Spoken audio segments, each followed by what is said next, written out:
We'll often talk on the show about how, on so many different issues, the country, meaning the voters, are as far left as they have been, oftentimes for as long as we've been keeping track of certain metrics. So, as an example, we'll often say, well, when you ask people, should abortion be legal in most cases?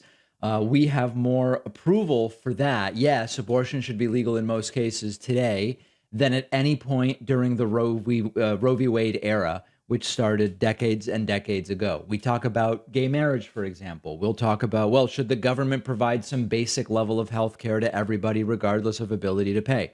But another area in which public opinion has shifted towards the left over the last many years that does not get as much attention is support for labor unions. Labor unions in the United States are experiencing, based on this brand new Gallup poll that came out under 2 weeks ago, which I did not talk about, but I'm talking about today. Approval for labor unions in the United States is at its highest point since 1965. That's 57 years.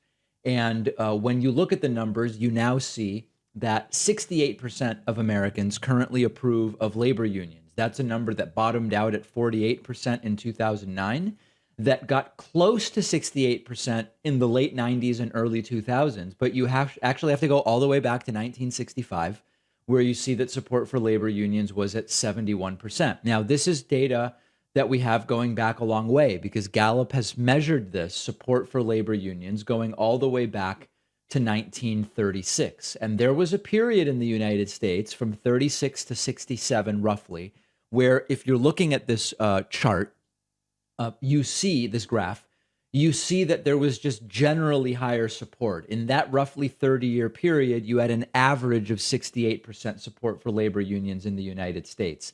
That dropped into the mid to high 50s for a while and went even lower around the time of the Great Recession, but those numbers have now recovered. And the interesting question would be, why? One part of this is when you break down these numbers by party affiliation, Democrats, Republicans, Independents, it won't shock you that support among Democrats is where labor union support is highest.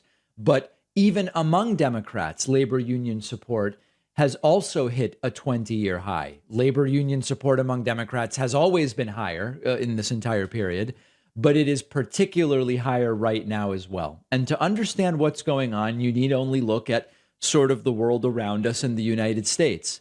People are increasingly understanding that we need some counterbalancing power or influence against the power of corporations and against the power of employers in the employee-employer relationship. This is a reaction to what is correctly being seen out in the world. The gig economy, more and more people realizing how absurd the disconnect between productivity and wages has become. Even if you don't know that technically, even if you don't have the data in front of you, intuitively, there is a sense of that.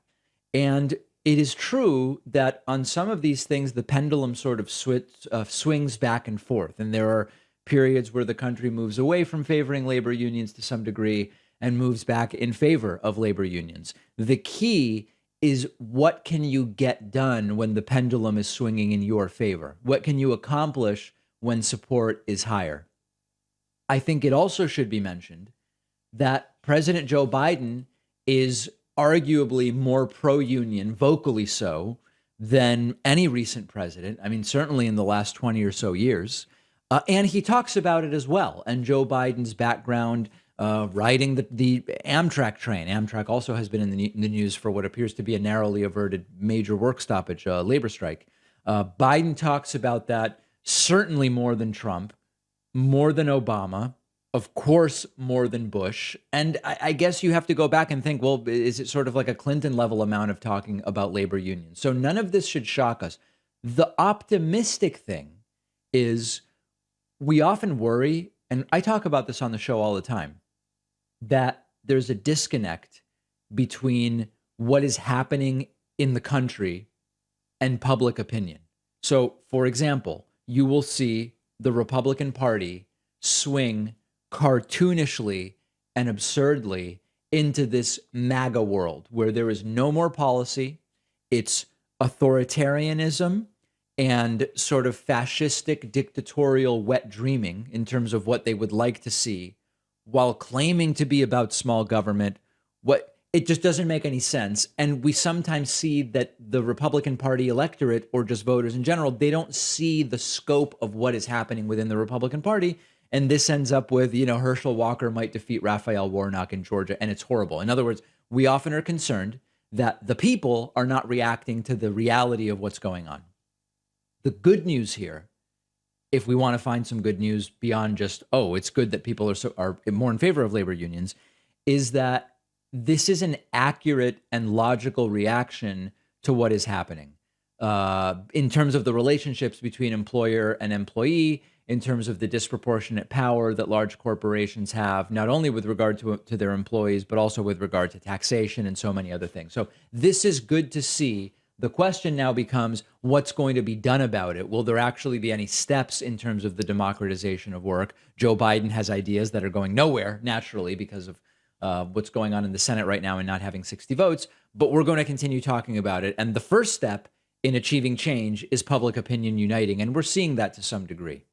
The David Pakman Show's longest running sponsor is Blinkist, the app that takes thousands of nonfiction books, boils each of them down into an explainer you can read or listen to in 15 minutes. Blinkist also condenses episodes of popular podcasts into 15-minute explainers. I've been using Blinkist for years to supplement the books I read. I love reading. I read all the time. But there's even more books I don't have time to read, and you can often find those nonfiction books on Blinkist and consume the entire thing in 15 minutes. My favorite new feature on the app is Blinkist Connect, which lets you share your Blinkist premium account with someone else. You basically get 2 accounts for the price of one, and then you can also share Blinkist books and podcasts between users. I have a joint Blinkist premium account with my girlfriend. Blinkist Connect lets us sync together what books and podcasts we're listening to on Blinkist, sparks many interesting discussions. We just listened to Robert Greene's The 48 Laws of Power, the new version. Robert Greene, super interesting writer. Find his books fascinating. You can try Blinkist free for 7 days and get 25% off a premium subscription at Blinkist.com/David Pakman.